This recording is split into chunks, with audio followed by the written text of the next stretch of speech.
ಪಾಕಿಸ್ತಾನದಲ್ಲಿ ತುತ್ತು ಅನ್ನಕ್ಕೂ ಪರದಾಟ. ರಂಜಾನ್ ಇಫ್ತಾರ್ ಕೂಟದಲ್ಲಿ ಅನ್ನಕ್ಕಾಗಿ ನೂಕುನುಗ್ಗಲು. ಪಾಕಿಸ್ತಾನದ ಶೋಚನೀಯ ಸ್ಥಿತಿಯ ವಿಡಿಯೋ ವೈರಲ್.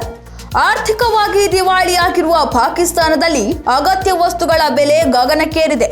ಅದರಲ್ಲೂ ಪ್ರಸ್ತುತ ನಡೆಯುತ್ತಿರುವ ರಂಜಾನ್ ಮಾಸದ ಸಂದರ್ಭದಲ್ಲಿ ಬೆಲೆ ಏರಿಕೆ ಅಲ್ಲಿನ ಜನರನ್ನ ತೀವ್ರವಾಗಿ ಬಾಧಿಸುತ್ತಿದ್ದು, ತುತ್ತು ಅನ್ನಕ್ಕಾಗಿ ಪರದಾಡಬೇಕಾದ ಪರಿಸ್ಥಿತಿ ಉದ್ಭವವಾಗಿದೆ.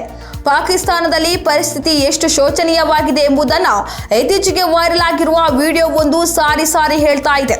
ಮಸೀದಿಯ ಹೊರಗಡೆ ಆಯೋಜಿಸಲಾದ ಇಫ್ತಾರ್ ಕೂಟದ ಸಂದರ್ಭ ಉಚಿತವಾಗಿ ವಿತರಿಸಲಾಗುತ್ತಿದ್ದ ಆಹಾರವನ್ನು ಪಡೆದುಕೊಳ್ಳಲು ನೂಕುನುಗ್ಗಲೇ ಏರ್ಪಟ್ಟಿದೆ.